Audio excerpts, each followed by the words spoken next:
एकदा मांडव्य ऋषि तपस्या रत थांती। किछि चोर चोरी धन आनी नेबार असुविधा हेबारु मुनि पाखरे थोईदे चलीगले। राजकर्मचारी माने संधान रे आसी मुनि पाखरे चोरी धन पाइले एवं तांकु सुली रे चढ़ाई देले।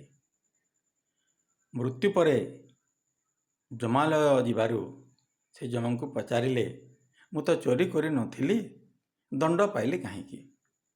जम कहिले, तुमे छोट थिला बेले गोटे कंकी देहरे कंटा फोड़ी देइथिल। पुणी मांडव्य कहिले, ताहेले एते लघु दोष पाई गुरुदंडी काहींकी देले? आउ सेति पाई से जम को अभिशाप देले। से परजन्म रे महाभारत काल रे विदुर भाव रे परिचित हेले।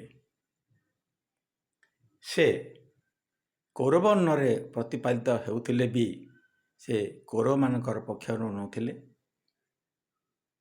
से सेमानंकु हितोपदेश देउथिले, जहा आजि समाज पाई मध्य बहुत हितकर।